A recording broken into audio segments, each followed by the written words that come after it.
Chris Broussard is here. How you doing, Chris? Great. Always good to be here. How's it going? Great. Yeah.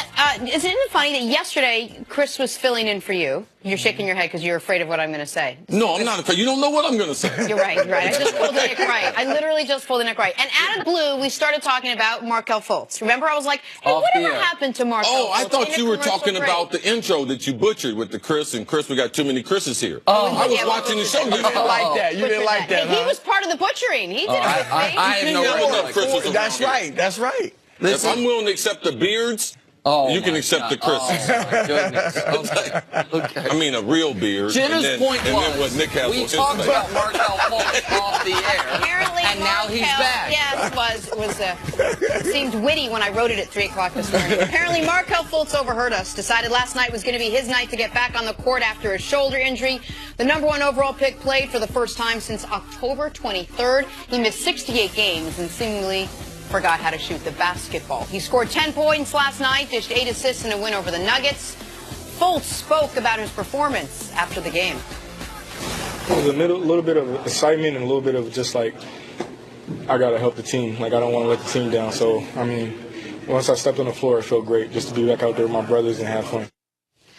All right, Chris, how optimistic are you after what you saw from Fultz last night? I liked what I saw. I thought he played really well. And this is what I saw early in the year. I mean, he didn't play much, but early in the year, I felt I saw the same thing. The athleticism, the quickness, the speed, the aggressiveness. Now, he doesn't have a jump shot, but what I liked last night was the question was, where's his confidence? You know, when your jump shot goes the way his did, where's your confidence? He looked confident last night. I mean, I actually thought he took 13 shots in 14 minutes. Yeah. I was like, look, slow up, young fella, you know. Man, get him up, man. You missed time. Yeah, exactly. I like the aggressiveness. And he brings an element that they had not had before him.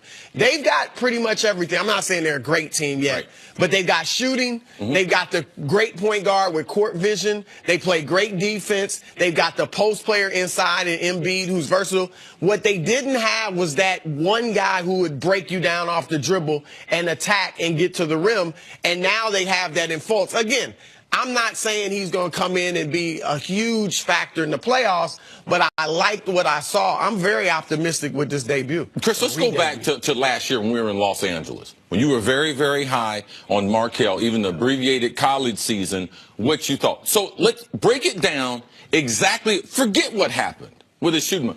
Who was he last year? If he were a prospect coming out of college right now. And why did they make him the #1 pick? What were we looking at? And traded to get the #1 pick to go get him. What you were hearing from the workouts with various teams was that he was by far the best one. The most impressive player in the draft. He could, as I said, he could go off the dribble. He could score. He could pass. He could make plays. And, I mean, again, in addition to the 13 shots, unlimited range.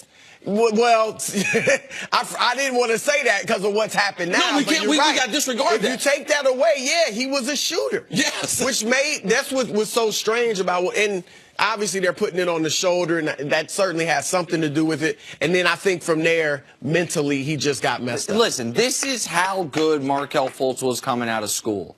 Think about how bombastic and boisterous LeVar Ball has been. He never was saying, the Lakers are going to get the #1 pick. He said everything but everything. He kept Nick Wright stinks. Right. Chris Broussard. Sometimes I don't like him. Right.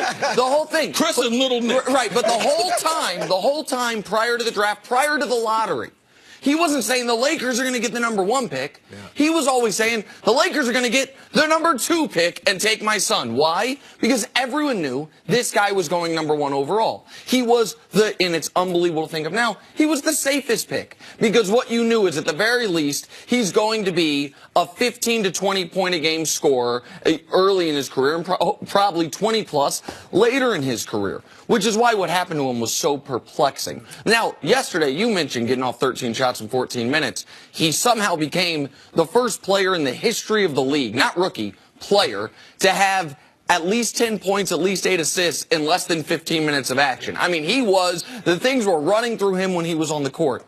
But I am thrilled for him for this reason. I think the mental hurdle was an enormous one. And if he didn't get back on the court all year, I think you start playing tricks with yourself in your head in the offseason. I think it starts being sleepless nights. I think it starts being, wait, hold on. Am I going to be one of these, like, all-time busts we talk about? A guy that get the first ever version of the NBA yips? And so seeing him back on the court, his full shooting stroke is not back yet. No. But he would have been, let me put it like this, a little more context if people didn't watch him at the University of Washington. If he never shot threes, he would have still been a lottery pick based on his explosiveness. Oh, yeah. You know what I mean? Based on his ability to get to the rim. So for all those reasons, I'm happy for him. The Sixers are an amazing story this year. I mean, this is a big positive. Well, let's talk about where he factors in with the Sixers now, because what is a successful season? You win a playoff round with him, and it's a great season for them. And let's talk about where the roof is now, the ceiling is with Markelle Fultz playing. Well, you have to put them in separate brackets, because Philadelphia, they've already clinched a playoff spot. So talking about the process, people criticize the process. The process has worked. Not only because they're in the playoffs, but also look at the stat sheet. Look at Joel Embiid. Look at his stats. Look how many games he's played. Look at how they've developed him. So that's another story in itself. Rookie of the Year soon going to be announced next month. Ben Simmons. So they got 3 separate categories right there even before we get to Markelle. So they have success.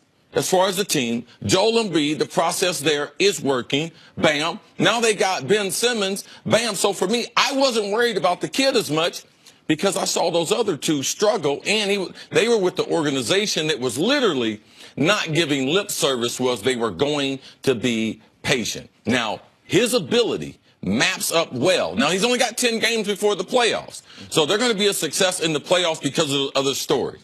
But his skill, with Ben Simmons not being a shooter, with Joel Embiid being a dominant post player, scoring more buckets in the post than anyone in the NBA on post-up, with his three-point shooting that will come back, his explosiveness off the bounce, his ability to somehow play elite defense because he is a great athlete, not a good athlete, man, things are this to me is about LeBron James. Forget the playoffs. Man, LeBron, if I'm looking at Philadelphia, they have a true big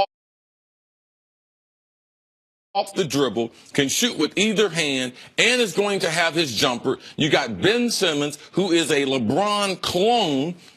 You got Joel Embiid, who is going to be problems for people inside the post and at the three-point line. I mean, to me, this is exciting things happen on Broadway. Here's the thing about Philly. Anything Fultz gives you this year is icing on the cake. I mean, even, and I got to be honest, watching throughout the season as he was struggling mentally and physically, I was kind of like, they're still okay. Because they still have those other 2 guys. And I believe long-term, those are the 2 guys that are going to be their superstars. Now, Fultz may become a star, whatever. As long as they've got those 2, those bookends at point guard and at center, they're fine. And for the process, look, I thought if they made the playoffs this year, that was a plus because it speeds everything up, right? Yes. If they didn't make the playoffs next year, you're like, let's just get in the playoffs. Now you make the playoffs next year.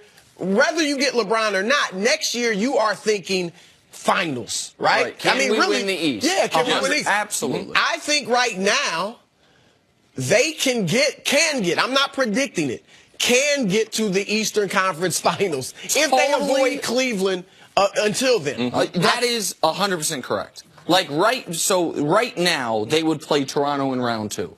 They wouldn't be the favorite against Toronto. No. But they could beat Toronto. Yes. And it's not an anti-Toronto take. It's who was checking Embiid? Like, do we trust Jonas Valanciunas to check Embiid? Are you going to have Serge Ibaka try to deal with him when Embiid's got 5 inches on him? I don't know. And so if you were to say to me, like, it's obvious I believe Cleveland's going to make the NBA Finals. But if Chris Broussard were to come out here and say, Nick, got a crystal ball, I know for a fact Cleveland doesn't make it. Tell me who does. My answer would be Philly. That was before. That has been for the last 6 weeks. I mean, since Christmas Day, this team's got the 3rd best record in the NBA, the 3rd best defense in the NBA, the 2nd best net rating, how much they're beating people by in the entire NBA. It's only Houston ahead of them in all 3 of those categories. So in the record, in the rating category. I want to say one thing, though, about Fultz, because it's very difficult for rookies, especially perimeter players, in their their whole rookie season, but particularly their first 20 games, to be a positive impact on any team. Initially, I was like, man, could he actually kind of, even though I'm happy for him, kind of a little bit disrupt what they have going in Philly?